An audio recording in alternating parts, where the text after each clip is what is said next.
I think my brother's friend slipped something in my drink and then slipped inside me, but my brother says it's all in my head. My brother and I are pretty sure that I accidentally ingested GHB, which is like an actual date grape substance. What happened was, my brother had his friend over and they were playing games.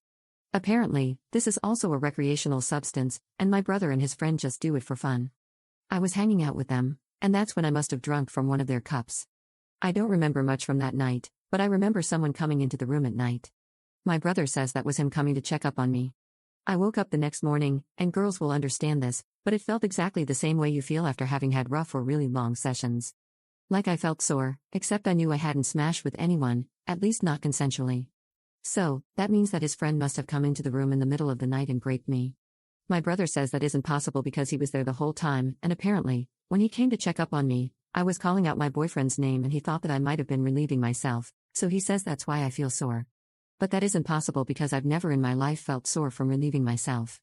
There were no fluids in or around me, and I don't have any marks on my body or anything, so I guess my brother could be right. He says I might have just experienced hallucinations, which is apparently a side effect of GHB. But I know how I felt upon waking up. I don't know, does this all sound like your typical experience on GHB? Edit. I really appreciate everyone's comments and everyone who is reassuring me to trust how my body felt. I just wanted to clear up that my brother said he checked up on me because he already suspected that I was high when I got drowsy and went to bed. He says he has a high tolerance to it, and he was worried about me, so he came into my room, but I was kind of out of it. My brother is a good person. I don't think he's defending his friend. I think he just can't even conceive of his friend being a rapist. This happened a couple of days ago. I didn't think to check for condoms, but I should have mentioned that I'm actually allergic to latex. I know there are latex-free condoms, but there's no way my brother's friend would have known about it. So, I think I would have known if a condom was used. I know that there were no fluids inside of me at all, but thank you everyone for bringing up the need to get tested. That's something I plan on doing.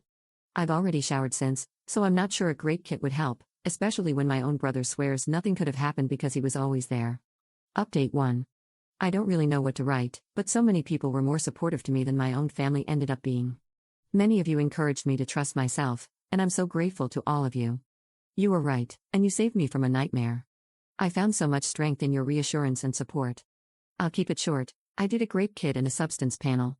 They did a swab down there that found male DNA, which is still being tested, but I already know what they'll find because the substance test showed I had ingested GHB again the very night before I went in for the examination. GHB will show up in urine for something like 12 hours, and it showed up in mine even though the incident I posted about was days before they took the urine sample. I'm now staying with my boyfriend and his family, and I'm safe. Rereading some of the comments I got, knowing what I know now, I wonder if there are really that many grape apologists or just people who want to stick their heads in the sand like my parents. There is no such thing as family ties, blood ties. Your own family can treat you more horribly than random strangers. There is no such thing as someone being too nice to grape you.